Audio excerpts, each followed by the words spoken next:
வணக்கம், நான் தான் உங்கள் chef Dheena. Welcome back to chef Dheena's kitchen. இன்றைக்கி நம்ம கிச்சனில் எல்லாருக்கும் பிடிச்ச ஒரு சூப்பரான ஒரு பருப்பு உருண்டை குழம்பு எப்படி பண்ணுறதுன்னு கேட்டு தெரிஞ்சு போகிறோம். இந்த பருப்பு உருண்டை குழம்பு பண்ணும்போது பெரிய வேலைன்னு சொல்லி யோசிக்கிறாங்க. கடினமான வேலையில் எதுவுமே ஆசைப்பட்டு நம்ம செய்யும்போது எதுவுமே கஷ்டம் இல்லை. வித்தியாசமாக தினம் குழம்பு ரசம் வைக்கும்போது இது ஒரு நாளைக்கு நம்ம அதை பண்ணி கொடுக்கலாம். இதுலேயும் ஏகப்பட்ட விதமான சத்துக்கள் இருக்குது.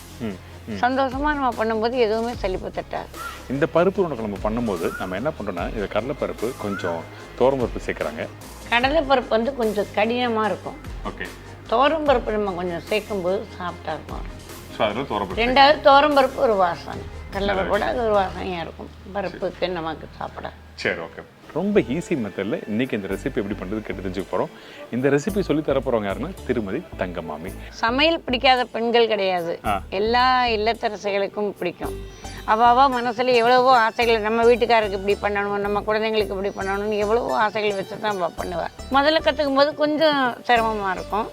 பெண்கள் தான் பண்ணணும்னு இல்லை, வீட்டில் இருக்கிறவங்களும் ஹெல்ப் பண்ணலாம், வீட்டுக்காரரும் ஹெல்ப் பண்ணலாம். ஆமாம், இன்றைக்கி வந்து சமையல் சொல்லும்போது வந்து ஆணாக இருக்கலாம் பெண்ணாக இருக்கலாம், நம்ம யாருன்னா பண்ணலாம். எண்ட் ஆஃப் த டே வந்து எல்லாரும் சந்தோஷமாக உட்காந்து அந்த ஃபேமிலியோட சாப்பிட்றோமா, அதான் ரொம்ப முக்கியமான விஷயம். ரெண்டு பேரும் சேர்ந்து செய்யும் போது இன்னும் ரெண்டு பேருக்குள்ள பேச்சுக்கள் நெருக்கங்கள் அதிகமாகணும். நல்ல விஷயம். ஒருத்தருக்கு ஒருத்தருக்கு ஹெல்ப் பண்ணுறது, சமையல் முன்ன பின்ன வந்தால் கூட இதெல்லாம் ஒரு பெரிய சந்தோஷமான விஷயமா போயிடும். நல்ல விஷயம். இன்றைக்கி இந்த பருப்பு உருண்டை குழம்பு பண்ணும்போது நம்ம என்னெல்லாம் பண்ண போகிறோம், இதில் ஸ்பெசிஃபிக்காக பண்ணுற விஷயங்கள் என்னென்ன? இதில் வந்து தேங்காய் பால் வந்து நம்ம சேர்க்க போகிறோம். சரி, ஓகே. இந்த கொஞ்சம் வயிறு புண்ணுன்னு இருந்தாலும் உடம்புக்கு நல்லதுங்கன்னா தேங்காய் பால் நம்ம சேர்க்குறோம். நல்ல வெள்ளை சாதத்துக்கு நல்லா மிக்ஸ் பண்ணி சாப்பிட்றது சூப்பரான ஒரு பருப்பு உருண்டை குழம்பு.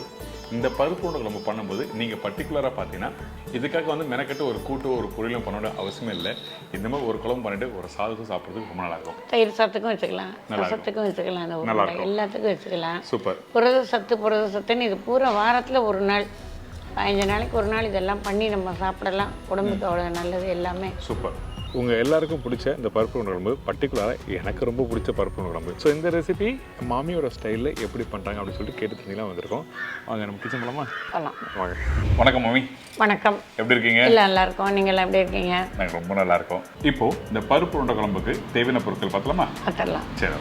3 பங்கு கடலைப்பருப்பு, 1 பங்கு துவரம்பருப்பு, சோம்பு 1 டீஸ்பூன், உப்பு தேவையான அளவு, நல்லெண்ணெய் தேவையான அளவு, புளி சின்ன நெல்லிக்காய் சைஸு புளி, கருவேப்பிலை, தாளிக்க கடுகு, கொத்தமல்லி, பச்சை கொத்தமல்லி, சின்ன வெங்காயம் நம்ம 2 அரிஞ்சு வச்சுருக்கோம். கிலோ எவ்வளோ போட்டாலும் சின்ன வெங்காயம் நல்லாயிருக்கும், 1/4 கிலோ போட்டுக்கலாம். தேங்காய் பல் வந்து ஒரு அரை மூடி தேங்காய் பல் போட்டு வச்சுருக்கோம். தேங்காய் பால் வந்து 4 கிளாஸ் 4 டம்ளர் வச்சுருக்கோம். வரமிளகா 2 கிள்ளி வச்சுருக்கோம். மஞ்சத்தூள் வச்சுருக்கோம். நம்ம எப்போவுமே ஆர்டினரியாக வீட்டில் பண்ணுற சாம்பார் பொடி நம்ம 2 ஸ்பூன் யூஸ் பண்ண போகிறோம். தக்காளி ஒரு 5 தக்காளி கட் பண்ணி வச்சுருக்கோம். பச்சை மிளகா 2 பச்சை மிளகா நைஸாக கட் பண்ணி வச்சுருக்கோம்.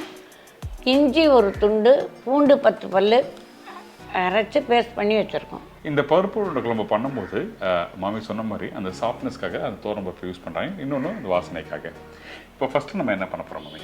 ஃபஸ்ட்டு நம்ம அரைச்சிக்க போகிறோம். ஓகே. அரைச்சி எடுத்துகிட்டு வந்திருக்கோம். ஓகே. இது ரொம்ப நேரம் ஊறணுங்கிறது இல்லை, ஒரு அரை மணி நேரம் 3/4 மணி நேரம் ஊறினாலே போகிறோம். இது கடலைப்பருப்பு துவரம்பருப்பு 2ம் தண்ணி இல்லாமல் நம்ம குறைன்னு அரைச்சி கொண்டு வந்துட்டோம். இப்போ சரி, ஓகே. இதுக்கு இனிமேல் தேவையான பொருளை நம்ம இதை சேர்த்து நம்ம உருண்டை முதல்ல உருட்டி வச்சுக்க போகிறோம். சரி, ஓகே. இப்போ பாருங்களேன், இந்த பருப்பு அரைக்கும் போது ரொம்ப முக்கியமான விஷயம், தண்ணி இல்லாமல் அரைச்சிருக்கணும். ஆமாம், இல்லைன்னா அந்த குழம்புல போடும்போது என்னன்னா உடைய ஆரம்பிக்கும், உடையும் எல்லாம் ஒரேடியாக போயிடும். ஆமாம், அந்த குழம்பு சாப்பிட்ற மாதிரியே இருக்காது, அப்புறம் வடகறி மாதிரி கான்செப்ட் போயிடும், புளி ஊற்றின வடகறி ஆகிடும். ரைட்டுங்களா? ஸோ அதனால் வந்து அரைக்கும் போது ரொம்ப முக்கியம், கரெக்டாக அந்த கடலைப்பருப்பும் அந்த துவரம்பருப்பும் ஊற வச்சதை நீங்கள் தண்ணி இல்லாமல் இந்த மாதிரி பக்குவத்தில் கரெக்டாக அரைச்சிக்கோங்க. சரிங்களா? இதுக்கப்புறம் நம்ம என்னென்ன போட போகிறோம் மாமி? இதுக்கு தேவையான பொருளாக நம்ம போட போகிறோம். சரி, போட ஆரம்பிச்சலாமா? போட ஆரம்பிச்சு. ஓகே.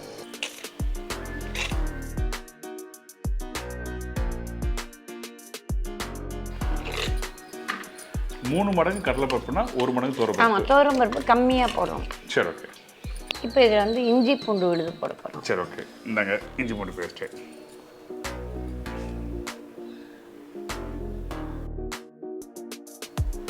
கொஞ்சம் சோம்பு வந்து வாசனைக்காக யூஸ் வாசனைக்காக.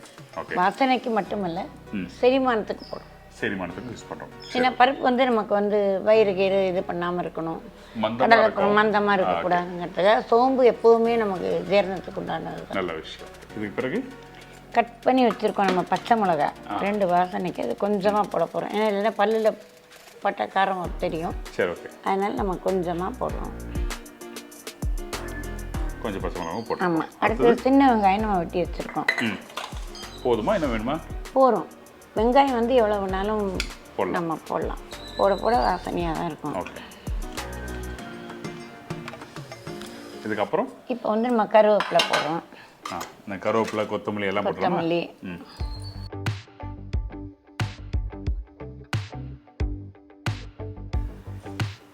இந்த தேங்காய் சொன்னீங்கல்ல, தேங்காய் பல். தேங்காய் பல்.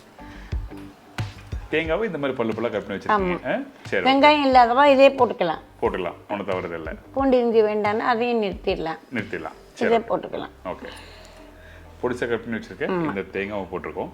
நீங்கள் வீட்டில் பண்ணும்போது கண்டிப்பாக இந்த மாதிரி சின்ன சின்னதாக தேங்காய் பொடிசா கட் பண்ணி போட்டிங்கன்னா சாப்பிடும்போது நல்லாயிருக்கும். கொஞ்சம் பெருசாக அதிகமாக இருந்தால் என்னென்னா அது கடிச்சு சாப்பிடும்போது அந்த தோரம்பருப்பும் அந்த கடலைப்பருப்போட டேஸ்ட்டும் தெரியாது. அந்த தேங்காயோட இம்பார்ட்டன் தான் தெரியும். அதனால பொடிசா கட் பண்ணி போடுங்க. இதுக்கப்புறம் நம்ம கொஞ்சம் உப்பு போடுறோம். ஓகே, நாங்கள் உப்பு தேவையான உப்பு போட்டிருக்கோம். சரி, இந்த உப்பே போதும், ரொம்ப வேண்டாம். ஏன்னா குழம்புல வேற நம்ம ரைட் ஊற அந்த உப்பு சேர்க்க போகிறோம், அதனால போதும். இப்போ இது எல்லாத்தையும் ஒன்றா நல்லா மிக்ஸ் பண்ணுறோம். நீங்கள் நம்ம நார்மலாக வீட்டில் வடைக்கு மாவு மிக்ஸ் பண்ணுற மாதிரி பக்குவத்தில் அதில் மிக்ஸ் பண்ணிடுறோம். சரி, ஓகே. இதில் வாசனைக்கு சோம்பு சேர்த்துருக்கோம். சரி, ஓகே. இஞ்சி பூண்டு சேர்த்துருக்கோம். எல்லாம் இப்போ ஒன்றாயிடுது. நல்லா ப்ராப்பராக மிக்ஸ் பண்ணி. ஆமாம். ஓகே. இதுக்கப்புறம் உருண்டையாக பிடிக்கும். நம்ம வந்து உருண்டை பிடிக்க போகிறோம். சரி, ஓகே. நீட்டமாக பிடிக்கிறவா இப்படி பிடிப்பா, எப்படி இப்படி வேணுங்கிறவா இப்படி வச்சுப்பா, கொழுக்கட்டை மாதிரி. சரி. உருண்டையாக வேணுங்கிறோம் அவளுக்கு எப்படி பிடிக்குமோ அது மாதிரி பண்ணிக்கலாம். உருண்டை வந்து ரொம்ப பெருசாக போட வேண்டாம். ஓரளவுக்கு சின்னதாக இருந்தால் நம்ம அதில் ஊறி கொதித்து வரும்போது கரெக்டாக இருக்கும். சீக்கிரமாக வந்துடும். உடையாமையும் வரும். அதுதான்.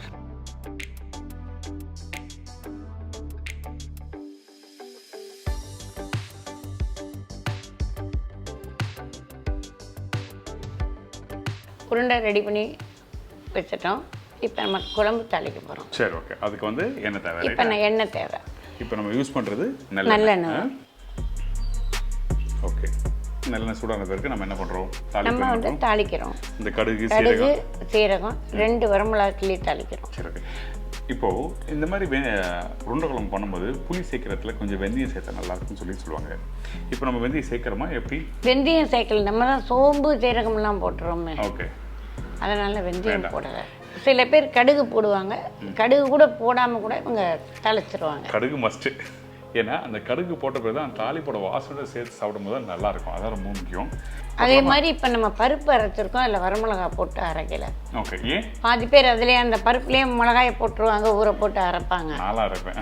நம்ம குழம்பு தூள் போட போகிறோம்.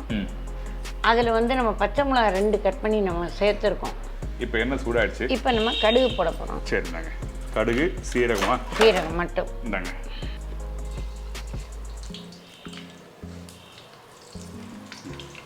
கடுகு சீரகம்.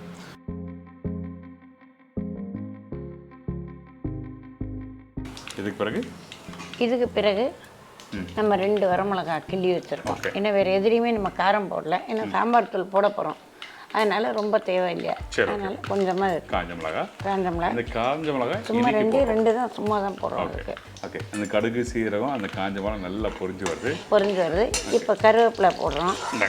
சின்ன வெங்காயம் நம்ம வெட்டி வச்சுருக்கோம், அதை போட போகிறோம். முழுசாக போடலை. ஓகே. வேண்டாம், நம்ம கட் பண்ணி வச்சுருக்க சின்ன வெங்காயம் போடுறோம். முழுசாக போட்டோம்னா ஒன்றா சேராது. அதனால சின்ன வெங்காயத்தை வெட்டி வச்சு சின்ன வெங்காயத்தை வெளில போடுறோம். இந்த வெங்காயத்தை போட்டு நம்ம வதக்கிட்டோம். ஆரம்பிச்சு இப்போ நம்ம வந்து தக்காளி போட போகிறோம். இந்த வெங்காயம் வந்து வதங்குற பக்கம் வந்து இந்த அளவுக்கு வதங்கினா போதுமா? இன்னும் இல்லை, நம்ம மறுபடியும் தக்காளி போடலாம், நல்லா ப்ரௌனாகவே நம்ம வதக்கலாம். சரி, ஓகே. நம்ம சேர்த்து நம்ம பண்ணிடுறோம். ஆமாம். ஓகே, இந்தாங்க. ஸோ வெங்காயம் போட்டு அடுத்த 2 நிமிஷத்துலேயே நம்ம என்ன பண்ணுறோம்? தக்காளியும் போட ஆரம்பிச்சிடுறோம். இங்கேயும் தக்காளி இருக்குது, போடலாமா? போடலாம். இது போதுமா?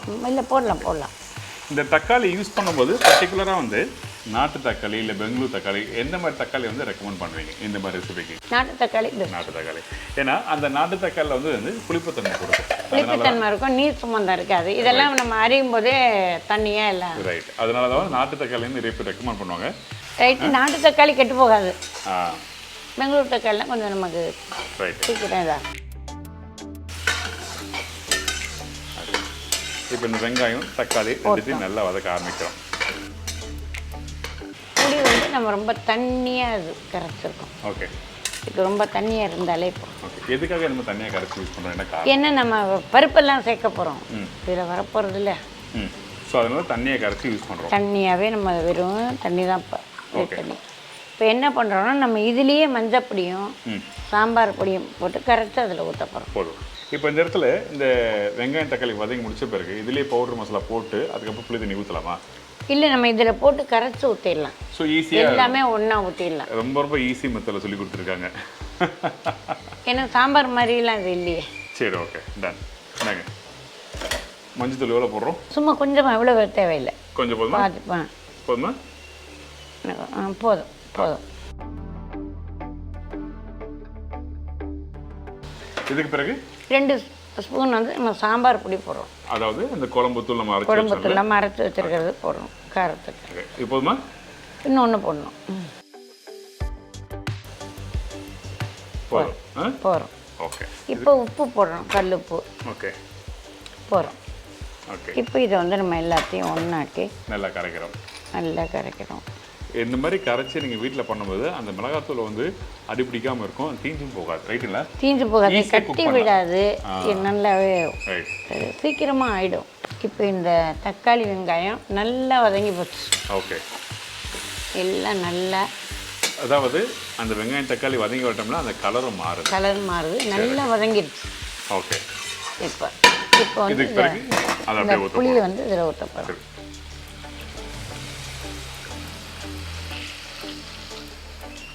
ஓகே. இப்போ கரைச்சி வச்சிருக்க அந்த மசாலாவும் இதில் ஊற்றியாச்சு. இதில் எல்லாமே இப்போ போட்டாச்சு. ஓகே. இது வந்து ஒரு கொதி வந்து வரணும். ஓகே. இதுக்கு பிறகு அதுக்கப்புறம் நம்ம உருண்டையை போட போகிறோம். ஓகே. இந்த தேங்காய் பால் எப்போ யூஸ் பண்ண போகிறோம்? நம்ம இது முடித்த உடனே நம்ம, அதாவது கொதிச்ச பிறகு இல்லை கொதிச்சு அடுப்பு நம்ம அணைக்கும் போது ஊற்ற போகிறோம். ஏன்னா தேங்காய் பால் ஊற்றினா கொதிக்க வச்சு அது பிரிஞ்சு போயிடும். ஓகே. இப்போ இந்த புளி வந்து நல்லா கொதிச்சு போச்சு. ஓகே.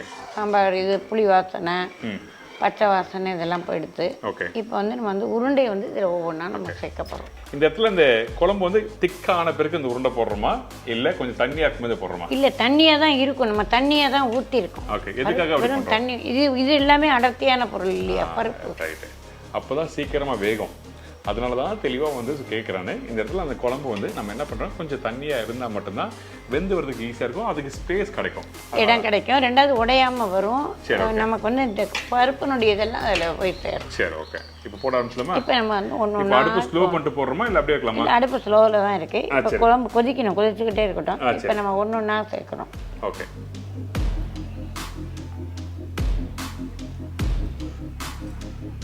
ஸோ ஒன்று போடும்போது கொஞ்சம் லைட்டாக வெந்து வரும், அதுக்கு பிறகு தான் வந்து நம்ம போடுறோம். அதாவது ஒரு 2 செகண்ட் கேப் போடுங்க, அதுக்கப்புறம் நீங்கள் போட ஆரம்பிக்கலாம். ஒரே டைமில் எல்லாத்தையும் ஒன்றா போடணும்ல? இல்லை, போட்டு எல்லாம் ஒன்றா ஒரேடியாக ஒட்டிக்கும், மாவா போயிடும். அந்த சைடு, அதாவது இந்த உருண்டையோட சைடு பகுதி பார்த்தீங்கன்னா கொஞ்சம் லைட்டாக அந்த ஹார்டாகும், அதுக்கு பிறகு போடும்போது ஒன்றோட ஒன்று ஒட்டாது. அதான் விஷயம். பார்த்தீங்களா? இந்த மாதிரி ஸ்லோவாக ஒன்றுனா வெந்து மேலே வர டைமில் இப்படி போட ஆரம்பிங்க, அப்போ தான் தனித்தனியாக வரும். கிளறி விடணும்னு தோணித்தேன்னா கரண்டிலெல்லாம் கிளறாமல் இங்கே வரணும், லேசாக இப்படி அப்படி, அதாவது கரண்டி காம்பை வச்சு. ஓகே. பின்பகுதி இல்லை, நீங்கள் ஒரு கம்பி வீட்டில் இருந்தால் அதை கூட நம்ம வச்சுக்கலாம். ஓகே, நல்லது. படை கம்பி அது மாதிரி பணியார கம்பி எல்லாம் இருந்ததுன்னு அது மாதிரி நம்ம இப்படி போட்டு இப்படி மெதுவாக நம்ம இதை. இந்த ரெசிபி பொறுத்த வரைக்கும் குழம்பு கூட்டுறது ரொம்ப ஈஸி, அதாவது குழம்பு ரெடி பண்ணுறது ஈஸி, ஆனால் 1 by 1 போகிறது தான் டைம் எடுக்கும்.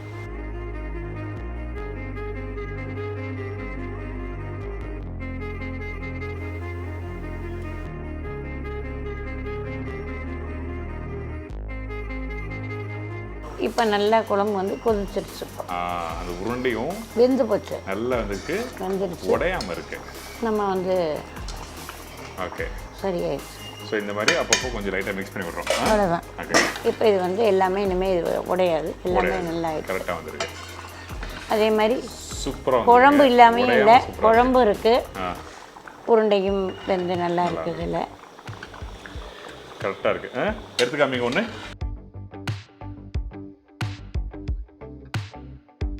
நல்லா வெந்து போச்சு. ஓகே, நல்லா வந்துருச்சு. இப்போ அடுத்து நம்ம என்ன பண்ணுறோம்? அவ்வளோதான், அடுப்பு அணைக்க போகிறோம், தேங்காய் பால் சேர்க்க போகிறோம். ஓகே, அவ்வளோதான். இப்போது அந்த கிரேவியும் கரெக்டாக வந்திருக்குல்ல? ஆமாம், திக்காயிடுச்சு. திக்காயிடுச்சு. அந்த கிரேவியும் பாருங்கள், அந்த வெங்காயம் தக்காளி அந்த புளி கொதிக்க அந்த குழம்போட டெக்ஸ்சர் ப்ராப்பராக வந்திருக்கு. கடைசியாக தான் அடுப்பு ஆஃப் பண்ணிட்டு தேங்காய் பால் யூஸ் பண்ண போகிறோம்.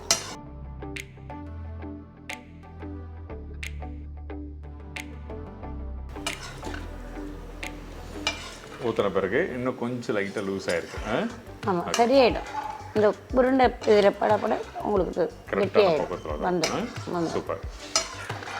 இனிமேல் உங்களுக்கு அவ்வளோ இல்லை. இந்த பருப்பு உருண்டை குழம்பு பண்ணும்போது அந்த உருண்டை உடையிறது ஹார்டாக இருக்குது, இந்த மாதிரி ப்ராப்ளம்லாம் வராமல் இருக்கிறதுக்கு நீங்கள் எப்படி பண்ணணும்னு சொல்லிட்டு ஸ்டெப் பை ஸ்டெப்பாக மாமி சொல்லி கொடுத்துருக்காங்க. இப்போ இந்த தேங்காய் பால் ஊற்றி குமிழி வருது, லைட்டாக ரொம்ப கொதிக்கவில்லை. நம்ம அடுப்பை இப்போ ஆஃப் பண்ணுறோம். சரி, இதுக்கப்புறம் எப்பவும் போல் கொஞ்சோண்டு பச்சை நல்லெண்ணெய் ஊற்றுறோம். சரி, ஓகே. நாங்கள் சும்மா கொஞ்சமாக மேல் வாசனைக்கு தான். ஓகே. பச்சை கொத்தமல்லி போட போகிறோம். கொத்தமல்லி ஏற்கனவே கட் பண்ணி கழுவி நம்ம வச்சுருக்கோம். சரி, ஓகே. அது இப்போ வந்து நம்ம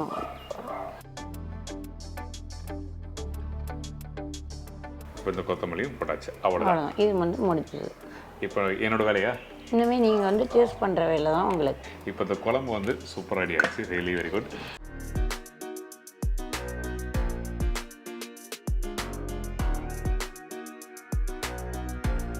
டேஸ்ட் பண்ணி பார்க்குறீங்களா? கொடுங்க, அதான் வெயிட் பண்ணுறேன். அதான் கிண்ணத்தோடு நிற்கிறேனே. இது ஆக்சுவலாக இந்த பருப்புண்ட குழம்பு என்னோடய ஃபேவரட் குழம்பு. சாஃப்டாக இருக்குது. ஆமாம் ஆமாம், ஈஸியாக நீங்கள் கட் பண்ணலாம். இந்த கேக் கட் பண்ணுற மாதிரி கட் பண்ணலாம், அந்தளவுக்கு சாஃப்டாக இருக்குது.